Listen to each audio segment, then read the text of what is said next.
Olá, seja bem-vindo ao Portal Jurídico Viver Direito. Nós estamos aqui produzindo uma série de entrevistas sobre carreiras jurídicas para ajudá-lo a encontrar o seu caminho no direito e a compreender os diferentes ramos disponíveis. Hoje, a entrevista é sobre advocacia na prática em tribunal do júri. E a nossa entrevistada é a doutora Camila Barcelos, advogada com larga experiência em tribunal do júri. Camila, seja muito bem-vinda ao Viver Direito. Prazer tê-la aqui compartilhando o conhecimento conosco. Muito obrigada, eu agradeço muito o convite, é um prazer estar aqui hoje com você, Gilbert. Doutora Camila, para quem está em casa nos assistindo, que tem interesse na área do direito criminal, especificamente em tribunal do júri, destrincha para a gente um pouquinho os desafios, as oportunidades, como que funciona na prática essa atuação? A atuação no tribunal do júri, na verdade, falando de forma ampla, né, no direito, acaba que o tribunal do júri é a área que mais chama a atenção dos estudantes e até da população, porque é bem retratado em filmes, séries, novelas, e sempre é a área que enche os olhos, né, brilha os olhos de quem faz direito. É uma área que nem sempre o conhecimento ele vai estar atrelado ali à sua prática. Falo isso porque você ter o conhecimento de todas as doutrinas não vai te fazer o melhor tribuno. Obviamente vai facilitar muito, mas trazendo a ideia e comparando processo penal com o jogo, teoria dos jogos, né, que o juiz Alexandre Moraes da Rosa fala muito bem, é que não basta ter o conhecimento técnico para um tribunal do júri. Você precisa saber e ter as estratégias de como que os jogadores ali vão funcionar. Por isso que a prática no tribunal do júri, assistir o máximo de júris possíveis, é o que faz alguém ser um melhor tribuno. Não desconheça aqui o fato que muitas pessoas nascem com uma oratória exemplar e que isso facilita muito, né, o tribunal do júri. Mas a prática, a experiência é o que faz diferença. Porque você precisa, além de ter o conhecimento técnico de como funciona o processo, o tribunal do júri, todo o procedimento do tribunal do júri, você precisa saber como os jogadores, os seus adversários jogam. Isso que faz, na minha opinião, é que faz diferença no tribunal do júri. Não basta eu só saber o processo que a gente fala, é a obrigação do advogado saber o processo a cada página, de capa a capa que a gente fala. Mas além disso, eu preciso ter estratégia, conhecer o meu adversário e saber como que eu vou lidar e resolver aquela situação. Tem situações que é interessante que o advogado seja mais aguerrido, tem outras situações que é melhor ele só ficar ali mais quieto, se defender. Isso a gente vai aprendendo com a prática, a gente vai aprendendo com os resultados, né, que nós vamos tendo e chegar à conclusão de que nessa situação, neste processo, é melhor ter essa estratégia. Então, por isso, assim, realmente é uma área, o tribunal do júri enche os olhos, eu acho que de qualquer estudante de direito, até aqueles que não necessariamente vão para a área criminal, porque é muita emoção envolvida, a dinâmica é diferente e realmente a emoção ali que traz o tribunal do júri, ela é diferenciada por isso, porque ela não vai seguir sempre um roteiro. Doutora Camila, um ponto que é interessante que você traz, a gente vê muito na dramaturgia em geral, falar e retratar o funcionamento do júri. Mas aquilo é a ficção, a realidade tem as suas diferenças. Sim. E um ponto interessante é que o tribunal do júri é formado por pessoas leigas, ao contrário das outras instituições onde o julgamento é feito por alguém técnico que tem conhecimento jurídico.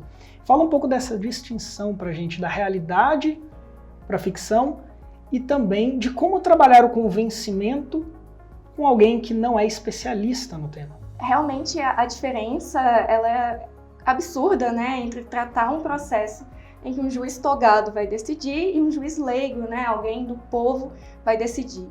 No tribunal do júri é essencial que o advogado saiba trazer e explicar com maior facilidade os termos técnicos que nós, operadores do direito, utilizamos como se fosse algo simples, né, do nosso dia a dia, mas é só para quem é da nossa área que é simples. Então, o principal também para aqueles advogados que atuam no tribunal do júri é exemplificar, é trazer sinônimos mais palpáveis para aquelas pessoas que vão julgar. Porque, tecnicamente falando, só quem entende o nosso linguajar é quem é da área.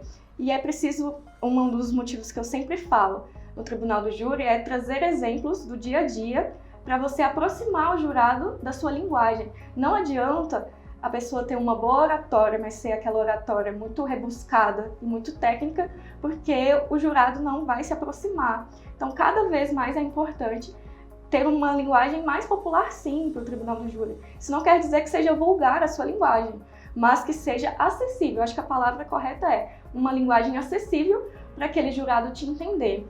E eu sei que no início, de quem começa a fazer júris, tem aquela ideia, talvez uma dificuldade de trazer essa acessibilidade da linguagem, acha que é muito difícil fazer o Tribunal do Júri. Aqui ninguém está dizendo que vai ser fácil, mas é possível, tecnicamente falando, ter estratégias de aproximar. Por isso que sempre quando eu vou fazer algum júri, eu costumo conversar com alguém da minha família que não é da área e tento explicar ali a minha tese, para ver se a pessoa vai entender. Por quê? Se aquela pessoa que não é da área do direito conseguiu entender ali meus argumentos, significa que eu já estou um caminho à frente para o jurado me entender, ter facilidade. Por isso que muitas vezes, quando eu estou no Tribunal do Júri, eu falo sim os termos técnicos, jurídicos, mas logo em seguida eu já explico. Tal termo técnico é como se fosse isso no seu dia a dia. Eu tento exemplificar para trazer o mais próximo e eu acho que talvez esse seja uma das melhores estratégias para o Tribunal do Júri. E por falar em estratégia, naturalmente, como você antecipou, na teoria dos jogos a gente tem um sem número de estratégias que se aplicam ao Tribunal do Júri. Isso vai, exemplificadamente, desde o momento em que você escolhe quem são os jurados, sim, até toda a estratégia de argumentação, a escolha estratégica referente às perguntas que serão formuladas. Tudo isso é determinante para o resultado. Você pode exemplificar um pouquinho o funcionamento de algumas dessas estratégias? Na verdade, como você bem falou, Gilbert, a estratégia, muitas vezes eu falo, a estratégia de um Tribunal do Júri começa quando o advogado entra no plenário. Porque ali você já começa a ser, digamos, julgados, né? A roupa que você está, como você se porta, porque os jurados que vão ser escolhidos, eles já estão lá no plenário. Então você ainda não sabe quem vai ser escolhido. Então a sua postura como advogado, ela já está sendo avaliada ali desde que você entra. Normalmente, eu recebo a lista dos jurados antes e costumo fazer uma pesquisa prévia. Diferente dos Estados Unidos, que nós vemos nos filmes, é possível ter investigadores para saber exatamente tudo da vida de um jurado. Talvez nem só porque aqui a gente também não tem essa estrutura, nem tempo para pesquisar. A gente tem o nome e a profissão, e o que mais a gente pode ter é redes sociais. Hoje a vida das pessoas estão bem expostas em redes sociais e é possível por elas a gente saber posicionamento político, como que essa pessoa, as opiniões dela em diversos assuntos, e acaba que eu faço algumas pesquisas prévias. Nem sempre eu vou ter esse tempo, mas eu gosto de ter essas informações para eu saber qual jurado seria interessante fazer parte daquele plenário para julgar o meu cliente. Então, assim, a estratégia ela muda a cada processo. Pode ter processo que eu vou fazer questão que tenham mais mulheres ou mais homens, mais pessoas de idade, outras mais jovens. Isso daí varia muito a respeito do processo que eu vou julgar. Acaba que também tem muito em relação à empatia do jurado sobre o advogado. Então, eu sei que facilmente uma pessoa que acaba tendo uma relação mais próxima com a minha idade, por ser mais jovem, pode ser que ele tenha uma mente mais aberta para entender o que eu vou falar e para avaliar de uma forma mais benéfica a mim. Mas também já teve caso de eu achar que uma pessoa mais velha não ia ser tão aberta ao que eu falava e foi exatamente o contrário. Acaba que é aquela estratégia que você tem que arriscar, né? Você acaba avaliando ali a sua proposta e ver qual que é o jurado que seria mais capaz de entender o seu argumento. É claro que isso é bem superficial, eu não consigo ter uma avaliação mais profunda do jurado, mas eu acho que isso já vai pelo menos me direcionando aquilo que eu acho mais apto para aquele julgamento. Isso é estratégia tanto na escolha dos jurados, é estratégia da forma que eu vou me portar ali diante das perguntas para as testemunhas. Tem testemunhas normalmente, testemunha de acusação, embora aqui se a gente for passar um conceito, as testemunhas são do processo, não necessariamente de acusação, mas as testemunhas normalmente de acusação, elas já ficam na defensiva quando o advogado faz perguntas.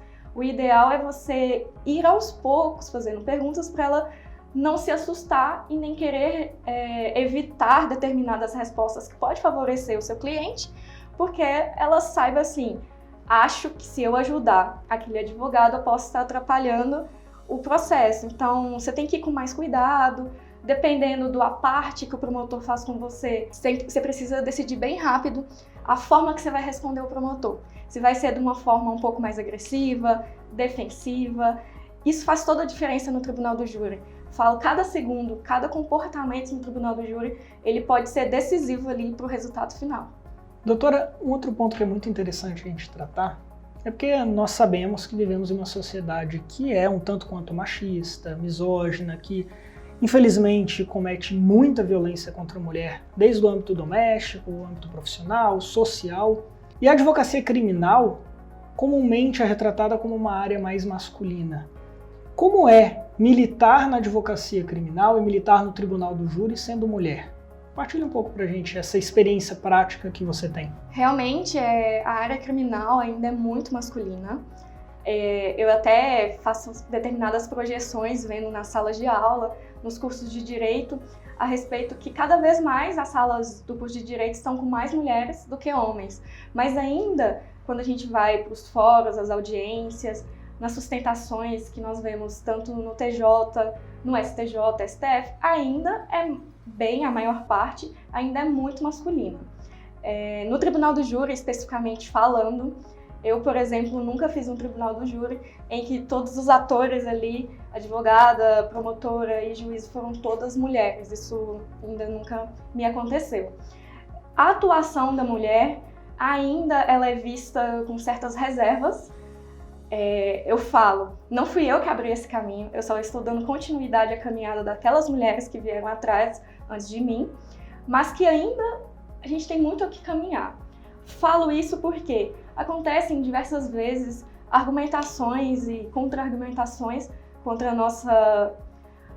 sobre a nossa profissão mesmo no tribunal do júri, que são especificamente machistas. Muitas vezes temos argumentações do tipo, se aquela advogada, olha quanto ela é bonita, ela não teria competência ali para fazer uma defesa, ou se a mulher ela vai com uma saia, se ela consegue um resultado favorável no júri, é possível que alguém vai falar, você só ganhou por causa que estava de saia. Isso já aconteceu inclusive comigo. Esse tipo de experiência em um dos meus primeiros júris, inclusive já faz um bom tempo, mas foi um dos primeiros júris que eu consegui a absolvição. E o promotor na época só falou, mas também você vem com as pernas de fora, dando a entender que eu não teria competência ali para conseguir aquele resultado se não fosse ali que eu estivesse com uma roupa determinada. Eu falo, esse tipo de coisa não me melindra, não me deixa chateada, claro, porque a última coisa que eu quero é que o esforço, o estudo que eu demando num processo seja valorizado pela forma que eu estou vestindo ou me portando ali. Acaba que me dá mais força para continuar lutando e demonstrar que aquele espaço é meu. Ninguém ali tem o direito de dizer que só por eu ser mulher, aquele espaço ali não é meu por direito. Ele é sim, e eu acho que cada vez mais nós precisamos ocupar, porque a representatividade da mulher, ela importa sim, porque quando eu mesma, quando estudante de direito, eu não tinha como a admiração de determinadas mulheres porque elas não estavam ocupando esses espaços. Então, precisamos ocupar cada vez mais, que eu acho que essa ocupação e essa representatividade é o que vai fazer diferença lá na frente para as mulheres que virem após a mim não terem que passar por esse tipo de situação. Doutora Camila, esse relato é muito relevante, é algo que só quem é mulher sabe na prática o que isso significa. Por isso eu agradeço por compartilhar conosco a sua visão e a sua experiência sobre esse assunto. E para a gente encerrar, gostaria também de ouvir a sua experiência sobre o núcleo de prática jurídica. Porque nós sabemos que ele é muito importante para o estudante que adquire prática forense nesse espaço, é extremamente relevante para a sociedade, porque o NPJ ele faz às vezes da Defensoria Pública e presta um atendimento social de extrema relevância, mas também permite que o advogado que atua nessa área cresça muito. E eu queria que você explicasse um pouquinho e compartilhasse essa experiência no Núcleo de Prática Jurídica. Na verdade, eu até brinco muitas vezes que eu sou nascida e criada em Núcleo de Práticas Jurídicas, né? Na verdade, o meu primeiro estágio na minha vida acadêmica foi no Núcleo de Práticas Jurídicas. Eu fui estagiária bolsista, né? Que é aquele tipo de estágio que você ganha uma bolsa da faculdade e você auxilia o núcleo de prática, que é diferente de quando você já chega no final do curso e você vai fazer a matéria de estágio. Então, assim, eu comecei muito cedo em núcleo de prática e isso sempre me trouxe muita admiração da forma que os advogados conduzem os núcleos de prática, tanto a respeito do lado social, de permitir o acesso à justiça gratuita de uma forma completamente competente e, ao mesmo tempo, ensinando aos alunos. Então, eu sempre admirei muito o núcleo de práticas. E após a minha formação, quando eu colei grau, eu sempre já tinha imaginado que eu precisaria passar pelo núcleo de prática. Acaba que eu sempre admirei e isso foi o meu objetivo principal quando eu me formei, eu quero ser advogada de núcleo de prática. Tanto pela experiência, que é uma experiência essencialmente ampla, a quantidade de processos que um advogado de núcleo de práticas tem acesso por mês é gigantesca, e um jovem advogado, se ele estiver em algum escritório, não necessariamente ele vai conseguir tanta experiência em tão pouco tempo. E, além disso, com o excesso de processo e a quantidade de atendimentos que você realiza por dia, ele te faz estar preparado para tudo. Porque ali você não vai ter um roteiro determinado, tudo sai, às vezes, do seu planejado no dia. Você até planeja, porque você precisa planejar no dia quais as atividades que você vai realizar, se vai ter audiência, se você tem algum prazo ali. Mas, muitas vezes, você tem que ser dinâmico a ponto de, ok, eu vou ter que deixar determinada atividade para depois, porque me chegou uma situação muito mais urgente. E a possibilidade de ter acesso a muitos processos, aquilo te traz muito mais experiência do que se você estivesse ou num escritório ou numa advocacia autônoma. E eu tenho muito orgulho de ter essa trajetória, porque foi o que me formou. Por isso que eu falo que eu sou nascida e criada em núcleo de prática. Tudo que eu sou hoje como advogada foi o que eu construí sendo estagiária bolsista e como advogada de núcleo de práticas. Sem contar que é um prazer imenso você poder ajudar aquelas pessoas que não têm condições de arcar com um advogado particular, ter uma boa defesa, tecnicamente falando, e você possibilitá-lo aquilo que você faz de melhor, que é o seu conhecimento, é aquilo que você estudou, é aquilo que você tem como meta. Até quando a gente cola grau, a gente faz o nosso juramento na OAB, de trazer justiça, né? O acesso à justiça que a gente possibilita nos núcleos de práticas, sem contar que você está formando os operadores de direito. Ali, você mostra para o aluno que ter o conhecimento técnico é extremamente importante, mas só de você ter um conhecimento, você pode saber todas as doutrinas, não necessariamente vai te fazer um ótimo operador do direito. Você precisa ter sensibilidade para atender o seu cliente, a pessoa que está ali precisando. Você precisa ter jogo de cintura na audiência. Você precisa saber peticionar sim, ter uma oratória boa para uma sustentação oral que possa vir a acontecer. E ali é o momento do aluno se jogar, se submeter a essas experiências para se formar e ter uma formação prática melhor do que aquele que acaba se escondendo e só faz não tem um núcleo de prática tão forte assim para te proporcionar. Porque muitos alunos acabam que não têm a oportunidade de fazer estágio remunerado na faculdade. E aí o momento de se resolver isso é no núcleo de práticas jurídicas. Então, é o que muitos falam a respeito que, tecnicamente, você consegue o seu aprendizado nos livros, né? Mas é no exemplo que você vai verificar. Será que eu aprendi mesmo ou não? Como que isso funciona na prática? E por isso que é essencial o núcleo de prática. E é algo que eu não sei se você sabe, Gilbert, que eu aprendi tem pouco tempo, que o Distrito Federal tem um núcleo de práticas totalmente diferente do resto do Brasil. Falo isso porque, pela quantidade de órgãos públicos que a gente tem, normalmente os alunos do direito do Distrito Federal fazem a maior parte dos estágios em órgãos públicos e não em escritórios. E por isso que em Brasília, no Distrito Federal, os núcleos de práticas têm uma formação diferente, por exemplo, de São Paulo. São Paulo, a maior parte dos alunos faz estágio em escritórios.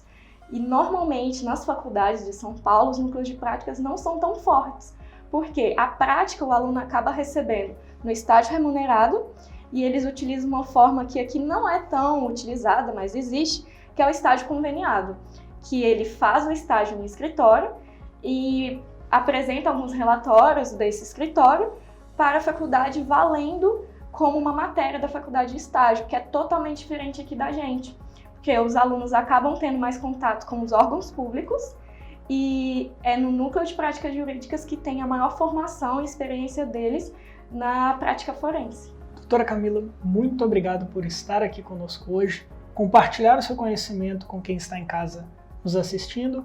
Foi um prazer recebê-la aqui hoje no Portal Viver Direito. Eu agradeço muito, eu fiquei muito feliz aqui de passar um pouco da minha experiência e fico também muito satisfeita de ver uma pessoa jovem que está tão interessada em trazer o máximo de experiência e de conhecimento, tanto para os estudantes de direito como aqueles que já estão atuando na advocacia ou em qualquer outra profissão que seja relativa como operador de direito. Agradeço muito. E esse é exatamente o nosso objetivo, levar conhecimento de qualidade para você que está em casa nos acompanhando. Se você gostou dessa entrevista, deixe um like, comente aqui embaixo, se inscreva no nosso canal para acompanhar o conteúdo que estamos produzindo. Um abraço, até o próximo vídeo.